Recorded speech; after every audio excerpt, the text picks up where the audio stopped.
The scent of burning oak clings to the fog like a ghost that refuses to rise. It curls around the convent walls, seeps beneath stone arches, and lingers on the tongue like a warning. Down in the square, fire dances not wildly but deliberately, like a ritual older than scripture. The crowd shifts, no one speaks, no one breathes too loud, only the crackling of green wood and the soft, stubborn murmuring of a dying man cut through the morning hush. She watches. From behind the iron-laced lattice of the convent gate, the girl presses her cheek to the cold stone. 16 winters behind her, and yet she feels ancient, more ash than girl. Her feet are bare. Her hands, wrapped in a shawl meant for prayer, grip a string of worn beads carved from ashwood, the same tree he once used to show her how blood clots, how breath carries heat, how the heart speaks in pulses. Now he speaks to fire. They called him a heretic, a sorcerer, a corrupter of youth. But she remembers his hands, ink-stained and warm, drawing diagrams of lungs and stars, and the shape of God's logic on stolen parchment. She remembers how he whispered Arabic words like spells, their meanings too large for Latin to hold.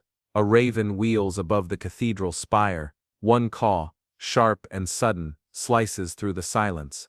The girl's fingers tighten on the beads, her eyes sting, not from the smoke, but from the weight of not screaming. His lips move, even now, as the fire climbs his legs. She cannot hear the words, but she knows them. All Imnur, knowledge is light. He taught her that before the priests came, before the nuns locked their doors and whispered penance, before he was dragged by torchlight through the streets, accused not of lies but of truths told too plainly. Her fingers count the beads, not in prayer, in memory, each bead a lesson, each smudge of soot a moment stolen by the church. Below, the flames reach his chest. The crowd leans in, hunger in their eyes, not for justice, but for certainty. A burning man makes truth simple. It smells like oak and heresy, and hair. It cries like justice. It silences questions. She is silent. A bell tolls from the tower above. Mercy, it says. Mercy for the faithful. Mercy for the blind. But mercy has no place here. Only ash. Only the soft sound of a soul breaking behind a gate no one notices. By nightfall, the crowd has gone.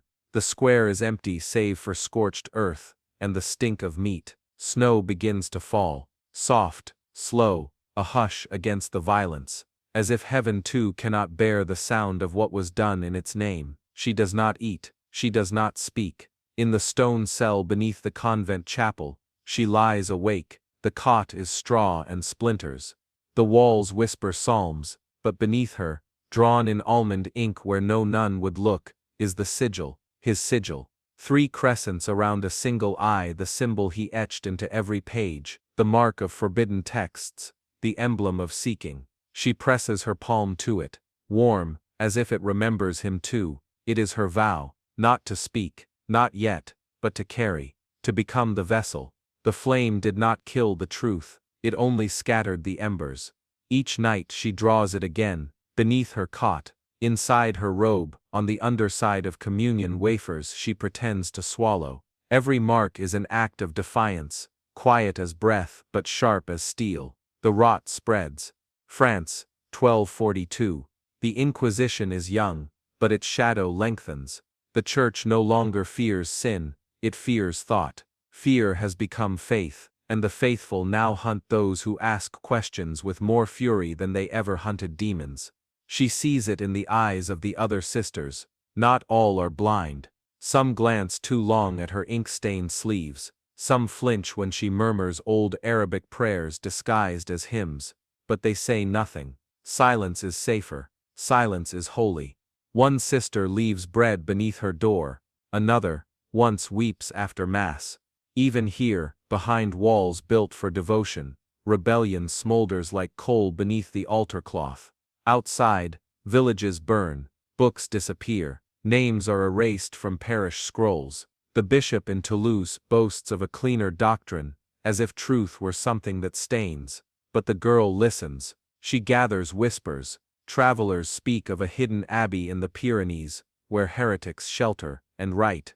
a place where old scrolls are copied by candlelight, and truth is kept in stone beneath wine cellars, a place the church calls cursed, a place she calls hope.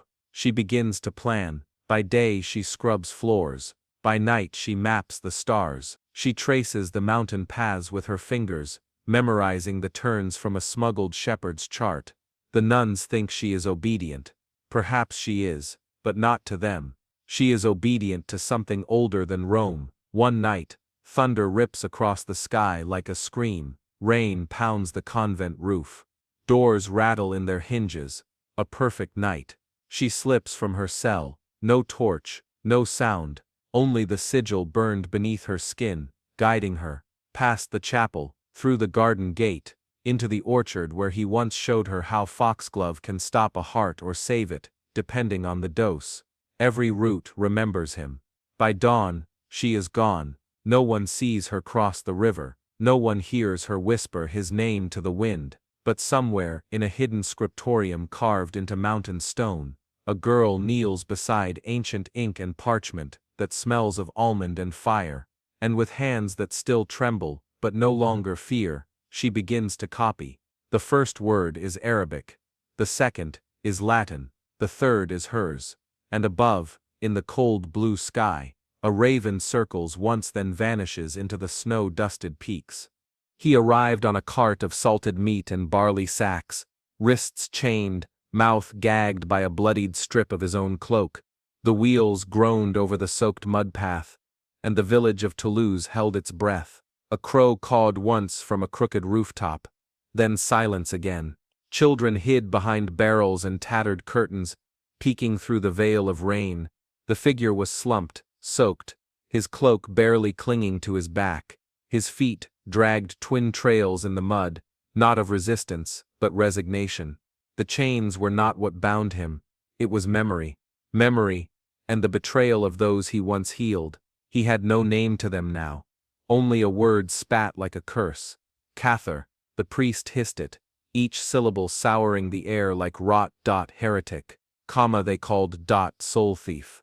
And yet, just moons ago, he was the man who soothed a mother's grief, who laid his hand on the chest of a fevered child, and whispered healing nothings to angels unseen.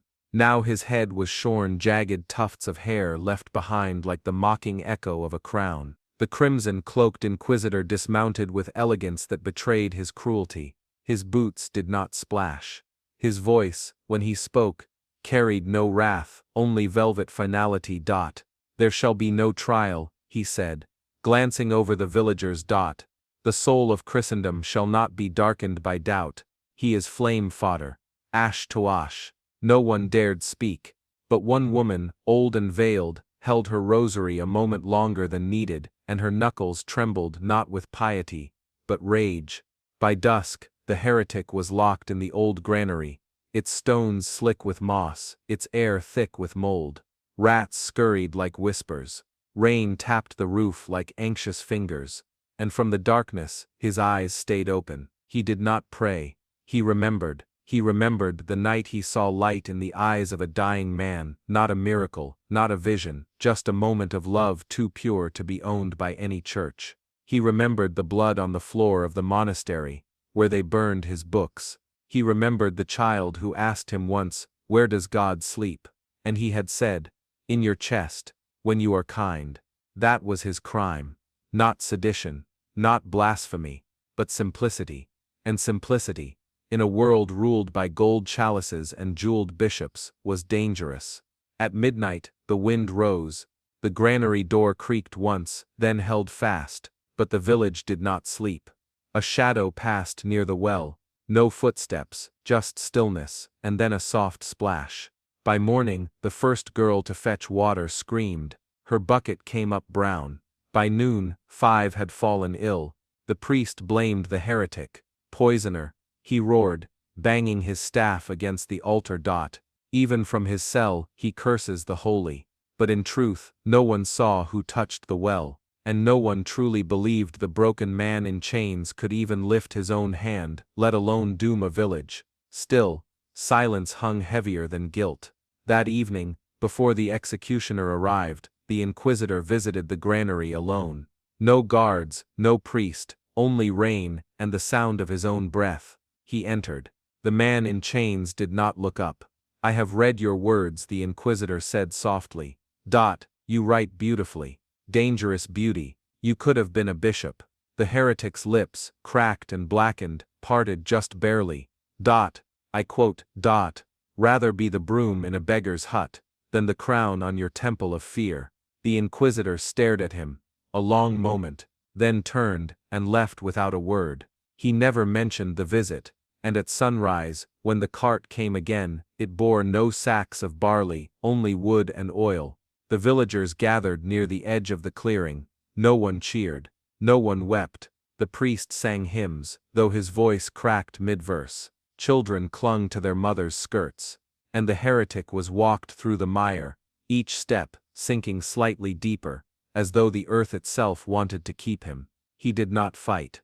When they tied him to the stake, he closed his eyes, not in fear, but reverence, as if listening for something older than justice, older than Rome, older than fire. A hush fell. The torch was lit. But just before the flame reached the base, a single voice called out, a child's voice, "Leave him alone." A gasp. The priest turned, furious. But it was too late. From behind barrels, children emerged, each holding a small yellow broom flowers, soft and defiant. One by one, they placed them on the mud path where the heretic had been dragged. No one stopped them. No one dared. By the time the pyre caught flame, the path had become a golden trail of silent resistance.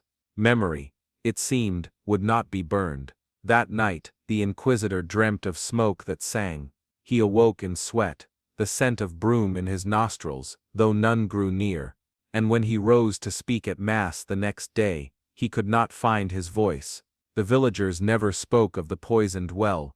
They claimed not to remember the blooms. But something shifted. No pilgrim passed through without seeing the trail. No merchant trod it without lowering his eyes. And each spring, without fail, broom flowers bloomed not just along the path, but even from cracks in the church steps.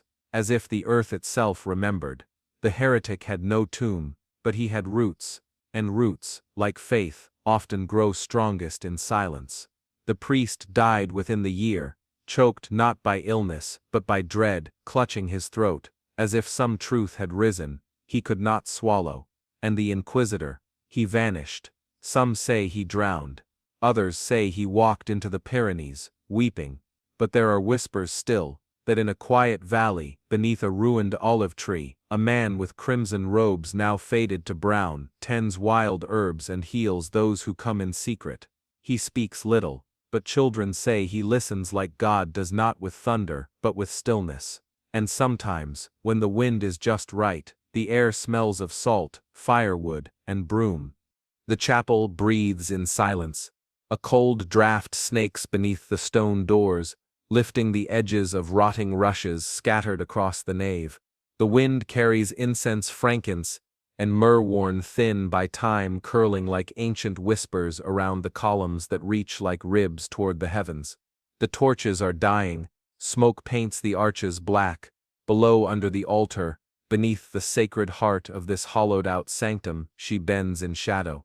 Isolde, her fingers stained with ink and fire, tremble ever so slightly as they glide across vellum lambskin stretched and dried into pale parchment, more sacred to her than any relic above. Her breath is shallow, counting the beats between candle flickers. She dares not cough, nor whisper, nor pray aloud. Not here. By day she is invisible, a ghost of the convent. No vows were ever spoken over her, no wine spilled on her behalf. They let her remain only because she copied, because her calligraphy was divine, because she was silent. But by night, beneath the stone ribs of heaven, she writes blasphemies in a sacred tongue. Not blasphemies to her. To her they are salvation. Gospels long buried, names long erased. She writes of Magdalene, not the repentant whore, but the witness, the voice, the first to see and not be believed. She writes in Latin, but her ink bleeds rebellion. Her hands ache, wrists warped by years of secrecy, but her spirit burns like a lantern in catacombs. And the walls, The walls remember. The abbot preaches with riddles now. Each Sunday his voice booms beneath stained glass, saints declaring metaphors, wrapped in daggers. The serpent hides where the lamb kneels, he says. The old women nod, the monks do not blink, but Isolde hears the tightening of the noose. He knows, or he suspects, or he plays the fox. She cannot tell which is worse, and then one night the silence ruptures. A page, a single page, found curled beneath the vestry bench, brittle from heat. It spoke of the divine womb, of the mother as creator, not vessel, not silence but voice and flame. There is no canon that claims this, only echoes of apocrypha and smoke from fires once used to silence the women who dared. The novices say rats dragged it out. A lie, she knows it. So does the abbot. He says nothing at first, but 3 nights pass and the shadows lengthen. Then she is summoned. The great iron bell tolls a single somber note. Her steps echo like betrayal across the cold stone. The altar looms ahead, veiled in blood-red cloth. A crucifix above drips wax tears into a cracked chalice. She kneels. Her palms are sweating. Her fingers, smudged with the ink of saints and rebels alike, tremble as she folds them into one another. She is not offered water. She is not offered words. Only silence, and then a whisper. Heretic. The word lingers in the air like burning myrrh. It does not roar, it does not need to. It is a whisper meant to slit, not crush. She does not cry, she only breathes, and from within her, where shame was expected to bloom, only fire rises. She looks at the abbot, whose face is shadowed by candlelight and doubt. She sees not power but fear, not judgment but trembling. She wonders if he has read what she has read, if he too has questioned the empty tomb, if he too has wondered why only the women stayed at the cross. The silence thickens. Parchments behind the altar rustle as though breathed upon by ghosts, and in that silence she speaks not to him. To the Magdalene, I have told your truth, she whispers. The flame beside her flickers. The shadows lean in hungry for witness. Somewhere deep within the chapel stones a crack echoes like a breath. They will not burn her, not yet. They will decide, deliberate, perhaps parade. But the truth has already slipped free. It lives now in ink, in vellum, in letters carved like prayers, hidden in bindings sewn into the hem of habits, tucked into corners where only the brave will look. And she is no longer afraid, not of pain, not of silence, not of the flame, because Magdalene is not gone, because the veil was torn. Outside the wind howls against the chapel stones. The night swells with storm, but within, beneath the altar, the ink still dries on the final page. The candle goes out, not in fear, but because it is done, and somewhere in the dark a novice girl finds a hidden page beneath her cot. She reads the words aloud, her voice trembling. She does not yet understand them, but she will. The truth waits always in the quiet, in the ink, in the women who refuse to kneel. The boy awoke to the sound of boots cracking the frost, not marching, not running, but moving with the certainty of men who had burned villages before. Thick-soled and iron-shod, they stepped across the frozen soil like judges in a land already sentenced. Elias did not speak. He did not cry. He simply pulled the woolen blanket tighter over his knees, the fabric damp from sweat and snowmelt, and listened. The silence between footfalls was worse than the steps themselves. It was the silence of something old being broken. Outside, his father was already standing, the hammer still warm in his palm. He had risen not as a warrior but as a man who'd always mended horseshoes, cart wheels, fences, bones. But some things could not be mended. Orange light bled into the black, not dawn fire. Smoke licked the rafters before the sky could, and flames climbed the beams of Elias's home, as if they'd always belonged there. The hamlet, a scattering of stone and timber clinging to the ribs of the Alps, had been invisible to kings and priests for years. But the church had a new map now, one that charted not land but belief. Papal soldiers moved like wolves through the snow. Their cloaks bore the red cross of holy wrath. Their breath steamed through chainmail masks, eyes hard behind scripture-forged steel. They spoke little, words were for those still human. They dragged the elders from their huts by torchlight. Gray beards and twisted hands once used to cradle lambs now pulled down like branches. They were accused of harboring Waldensians heretics, who preached that salvation was not bought, that scripture could be spoken by the poor, that God was not owned by Rome. Elias's mother stood in the church doorway, the wooden cross behind her already charred, cracking with each wave of heat. She held no weapon, only a candle. Her lips moved in rhythm, a psalm Elias had heard her whisper during storms. Though I walk through the valley of the shadow, the flames answered first. He watched from behind a barrel of fermented hay,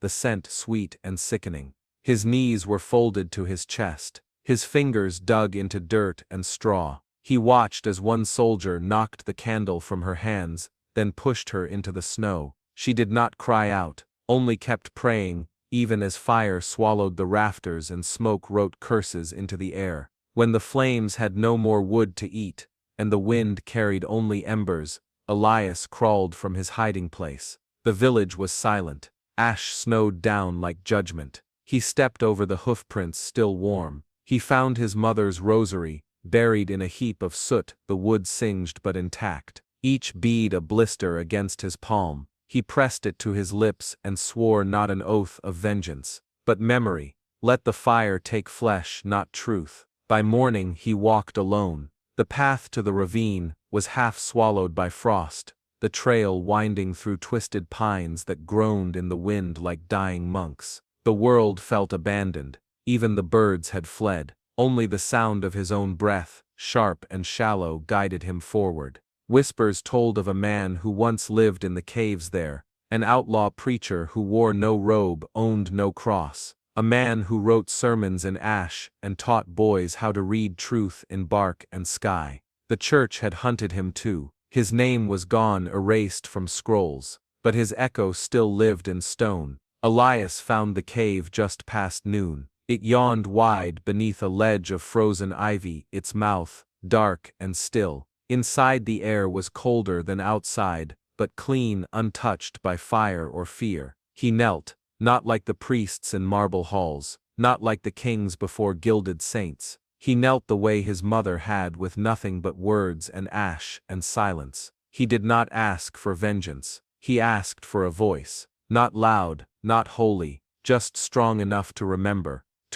the way the snow looked when it caught fire, to remember the sound of prayer beneath screams, to remember that even in the darkest frost, there were men who wrote in ash and boys who would carry the ink forward. In the days that followed, Elias did not return to the village. There was no village left. He built a shelter from fallen branches, wrapped himself in wool scavenged from the burnt remains. At night, he warmed his hands by stones. During the day he carved words into bark with a rusted nail. Not many, just enough. The names of the elders, the psalms his mother loved, the laws the church feared. Each word carved into wood like a wound, each sentence a defiance. Winter deepened. Wolves howled in the distance, but they did not come close. Perhaps even they could smell the sorrow clinging to him. He began to listen differently.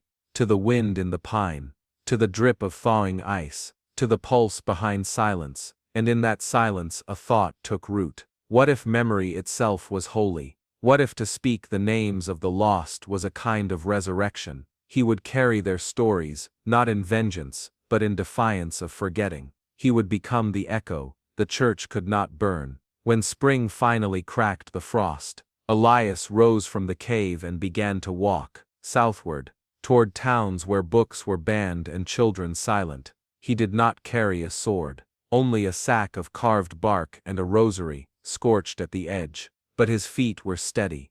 His silence was full, and behind him the cave remained a place where sermons had once been written in ash, and now again. Far to the south, beyond forests thick with soldiers, there was a convent in the mountains. There a girl had drawn a sigil beneath her cot in almond ink. She too had heard fire. She too had chosen memory. They had never met, but they were already walking toward each other. two embers carried on the same wind. A bell tolls for none. It swings wildly in the wind above the crumbling chapel, but no sound emerges, only the groan of wood on rusted iron. Snow drifts past the steeple like falling ash, and beneath it, a figure moves slowly, barefoot, robes tattered, a sack of bread slung over one shoulder, as though it were penance made flesh. They call him Thomas. His mouth speaks nothing, but his eyes are pages worn by grief. He walks as if listening for something beneath the snow, something only silence reveals. To the children, he is a wonder, to the mothers, a warning, and to the dying, a comfort. No one knows where he came from. Some say he wandered from the east, others say he fell from the clouds one winter night, when the stars pulsed blood red. But long ago, before the frost, before the fever, Thomas was a scholar. His name inked carefully into the ledgers of the great cathedral school in Mainz, until he asked one question too many: why must holiness be sold? He had dared point to a gilded reliquary, its glass case containing a shard of bone, said to be from a saint, and asked if salvation could rot. For this, he was cast out, his robes stripped, his books burned, his name scratched from record. Now in 1348, as death seeps into every crevice of the continent, he returns not with vengeance, but bread. The plague does not knock. It bleeds beneath doors, curls through keyholes, settles in lungs like dust. Priests die with beads in their hands. Physicians flee, their poultices useless. Mothers bury sons in silence, and through it all, Thomas walks. He hums, not in Latin, nor in German, nor in any tongue the villagers know, but something older, rounder, cradled in vowel and wind. The notes carry across the valley like mist. He washes the feet of the dying with melted snow and time, leaves bread on the thresholds of the forgotten, and sometimes, when the moon is low, he plants small seeds where bodies once lay. Many call him a saint, some, a fool, but others whisper, heretic, because sewn into the inner lining of his cloak, half visible, when the wind catches it, is a symbol no one can name, an Ouroboros the serpent, eating its tail clasping in its jaws a rose. Old farmers cross themselves when they see it. The smith's wife, once cured of fever by Thomas's strange teas, now refuses to look him in the eye, and the priest Father Rule, aging and thin, begins to pray louder, his sermons stretched taut with trembling. One morning, the silence breaks. Hooves, 3 riders crest the hill, robes of scarlet silk snapping in the cold wind, gold rings flashing like tiny suns. They bear the seal of a bishop, whose name alone causes lips to crack and tongues to dry. The letter a man whose voice is too smooth, too sharp, reads from a scroll. His Holiness sends inquiry. There are rumors of unsanctioned rites, strange prayers, healing without blessing. He looks at each villager, eyes gleaming, names. No one speaks. The baker grips his daughter's hand tighter. The midwife stares at her shoes. Even Father Rule remains still, his jaw clenched, breath clouding the winter air.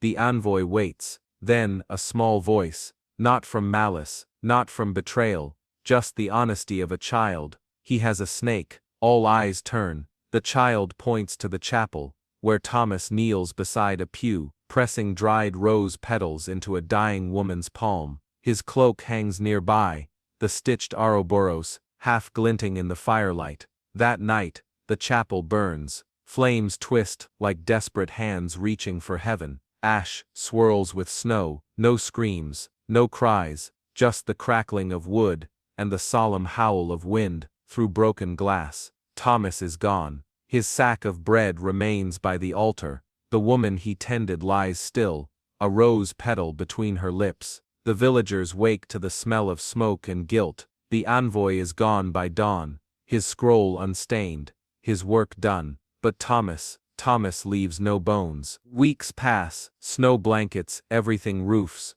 graves, regrets. The plague drags on, but something has shifted. A heaviness, yes, but also a stillness, as though the land itself holds its breath. Then in early spring, when the frost begins to melt, and the black birds begin to return. A boy chasing his shadow through the chapel ruins trips. He lands before the altar's scorched stone, and there, buried beneath soot and ash, wrapped tightly in wool and sealed with beeswax, is a scroll. The boy brings it to Father Rule, whose hands tremble as he cuts the seal. Inside, a prayer, not written in Latin, not in any tongue known to Rome or reason, but something aching. The letters swirl like constellations, dots and curves that seem to hum if stared at long enough. The priest does not understand it, but he weeps. Later, the midwife who once called Thomas a ghost, says the script looked like stars weeping. Another says it read like sorrow sung. The baker's daughter says it smelled like thyme and snow. No one can translate it.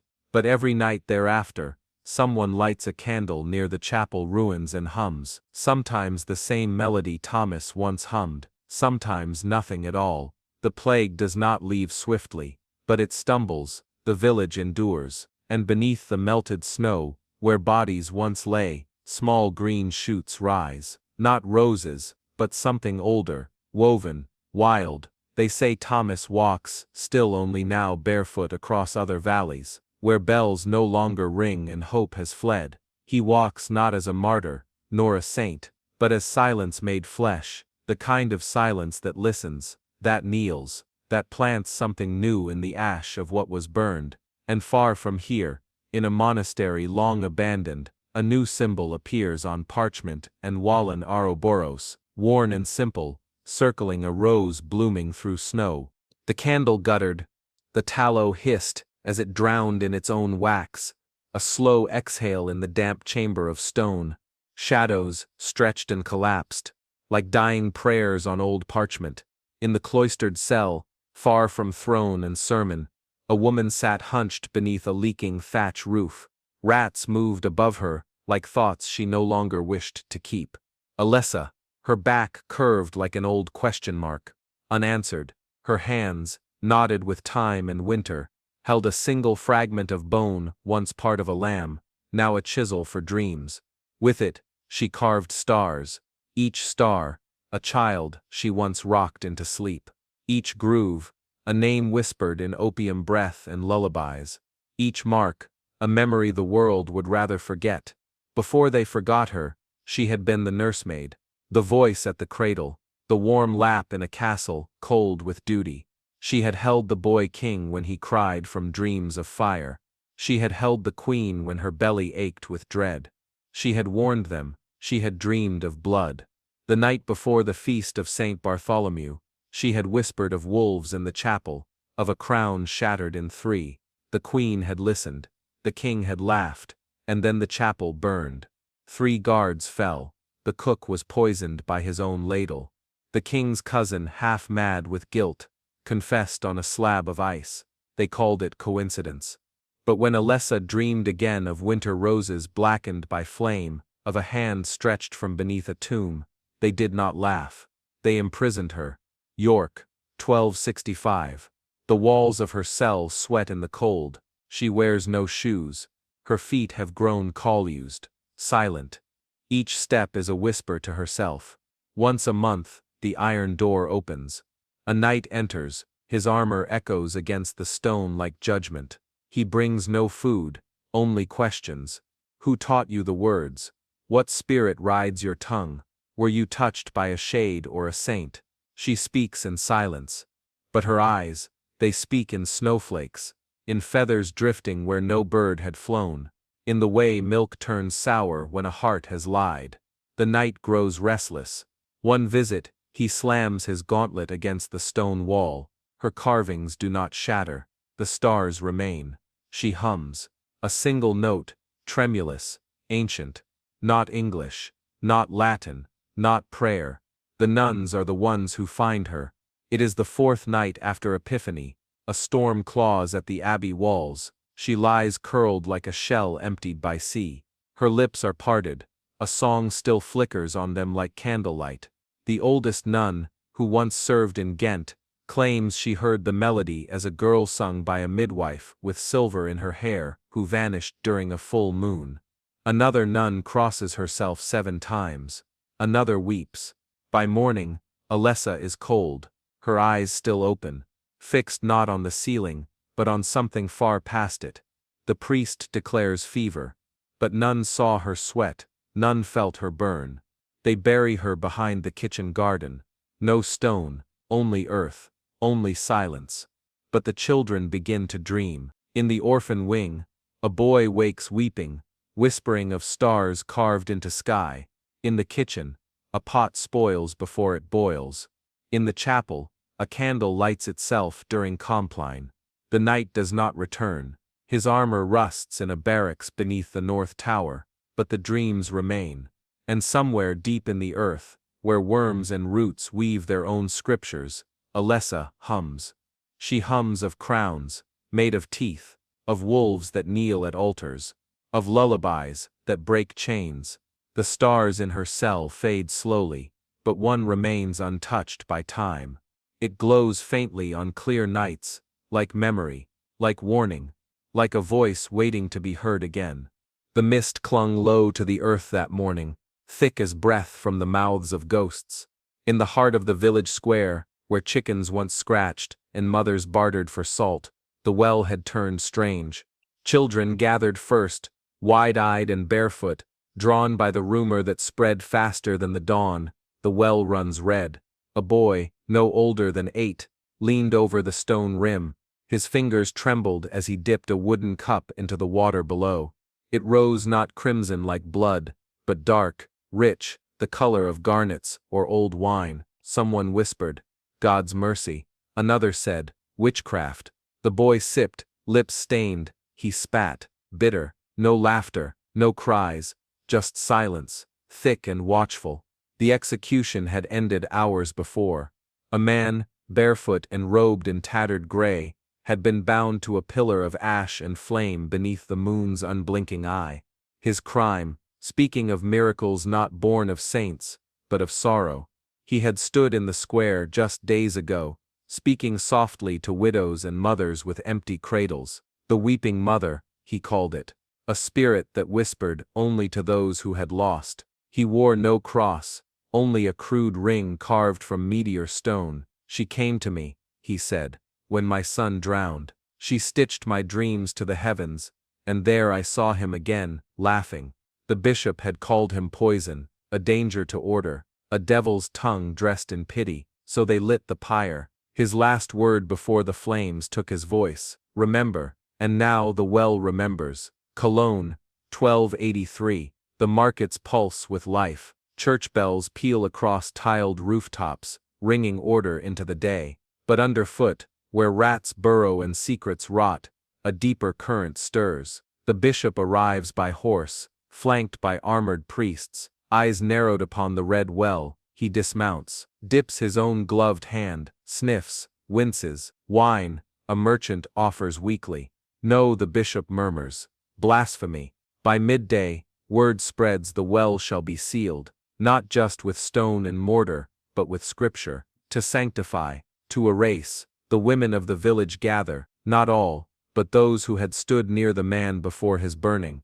They had knelt when he spoke, hands trembling not in fear but in familiarity. Grief recognizes grief. These were mothers who once kissed fevered brows, who waited at doorways for sons who never returned, who learned that silence has weight. Now summoned, they arrive, heads low, kerchiefs steeped in lavender and sorrow. The bishop watches them. He sees frailty. He does not see the resolve buried in their bones. By twilight, the well is buried, psalms chiseled into the stone like curses. The bishop retreats. But some nights do not end with the setting sun. In a cellar beneath the butcher's home, beneath hooks where hogs once hung, the women gather again, one by one. No words at first, just the shuffle of cloaks, the creak of the trap door, the soft thump of footsteps on dirt. A single candle burns, beeswax. Its scent barely overtakes the iron tang of the floor. They sit in a circle, rough hands clasped,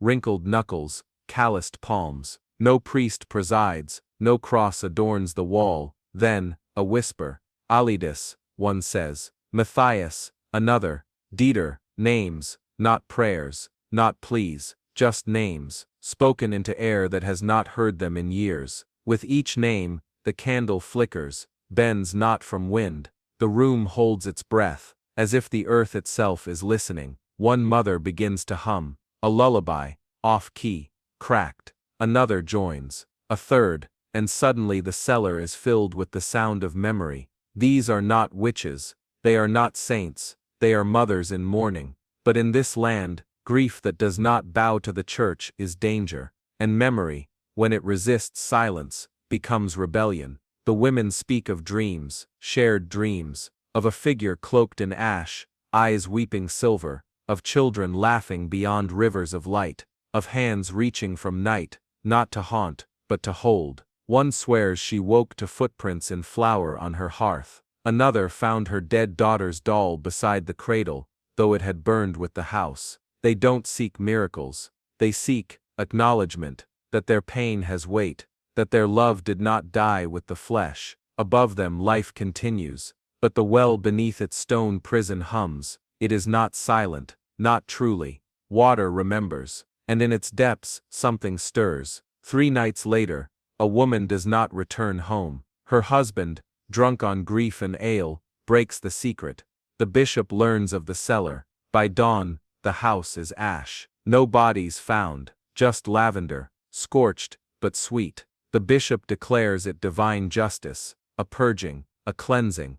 But at the edge of the city, near the woods, a traveler swears he saw a line of women in gray, walking barefoot through the fog. At their center, a boy carried a candle, and though no wind blew, its flame bent, as if listening. The well remains sealed, but cracks form, not in stone, but in certainty. And deep below Cologne, beneath cobbled streets and iron bells, water waits, bitter, patient, eternal. What if miracles were never meant to comfort? What if they come not to save, but to remind? And what if sorrow is the truest form of devotion?